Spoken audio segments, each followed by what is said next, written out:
vengeance, fire, and a destiny you literally cannot outrun. We're jumping right into our explainer today to unpack one of the absolute most intense cinematic narratives from the ancient Mahabharata.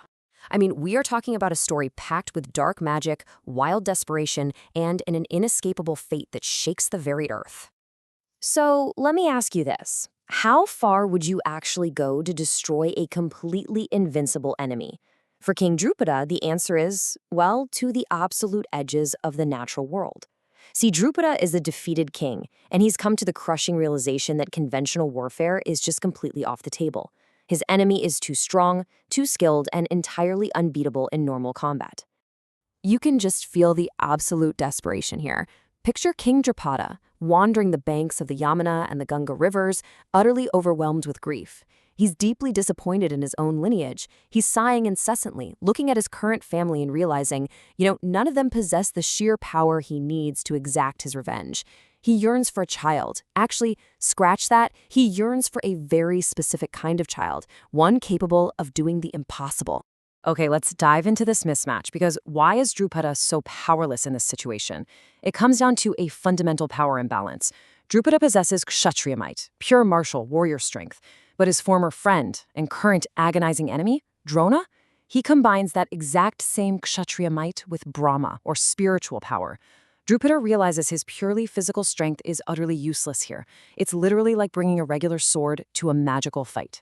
So Drupada seeks out a massive loophole.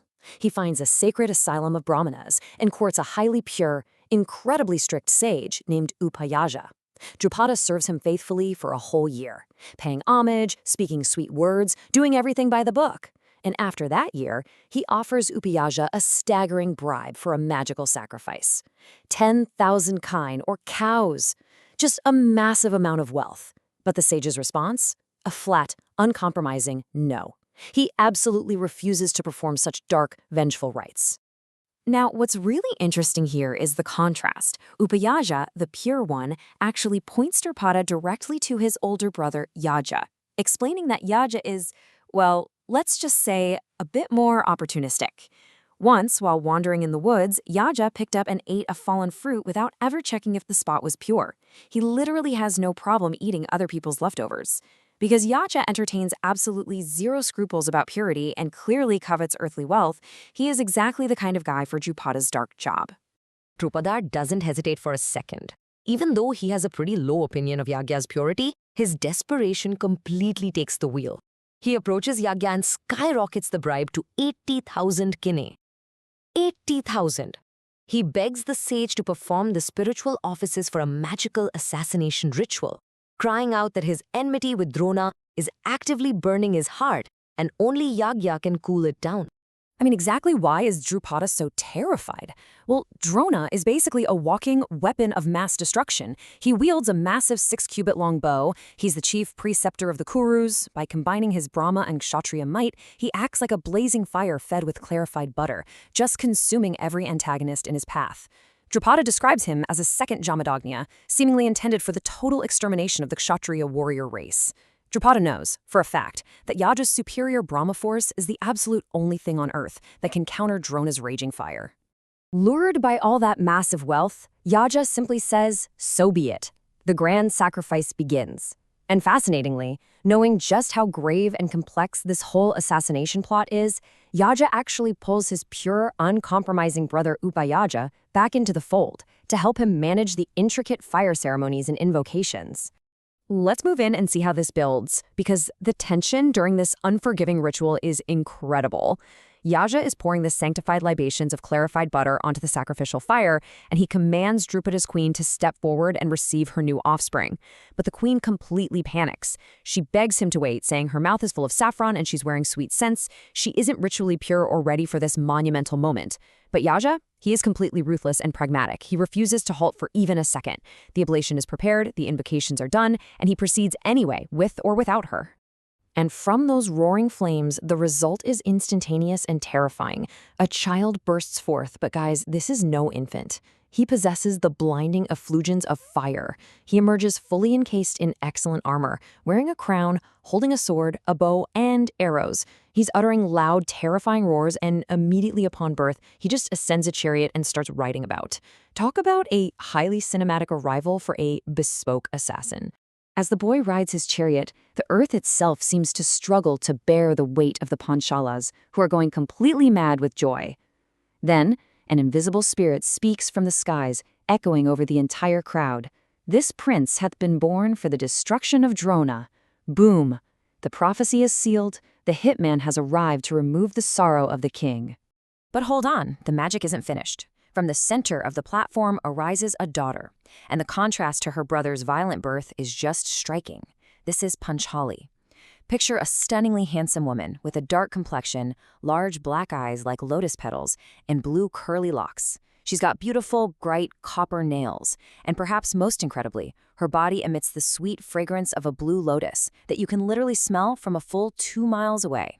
She is completely unmatched in beauty, resembling a celestial daughter born among men. But make no mistake, her destiny is just as heavy as her brother's. Another incorporeal voice rings out, declaring that this dark-complexioned girl will be the cause of the destruction of many Kshatriyas. She's going to accomplish the purposes of the gods, and through her, great danger will overtake the Kauravas. Notice how the stakes of the story just expanded massively here?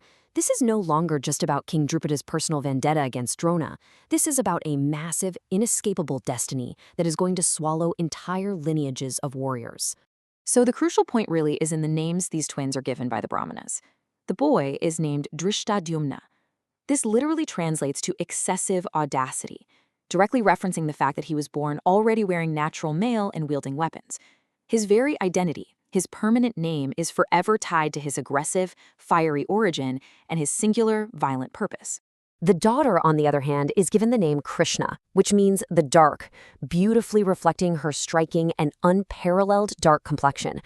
And just a quick side note, right before the naming, the queen, who, remember, missed the exact moment they emerged from the fire, successfully begs Yajna to cast a charm so that these magical twins will only ever know her as their true mother. As we reach the chilling epilogue of today's explainer, we really have to look at the ultimate target of all this revenge, Drona himself. Drona fully knows about this sacrifice. He knows all about the boy born from the fire specifically to kill him. So what does he do? Does he try to ambush the boy? Does he run away and hide? No. And this brilliantly illustrates the central theme. It is the ultimate irony of the narrative. Drona actively brings the Panchala prince, the very boy prophesied to destroy him, into his own home.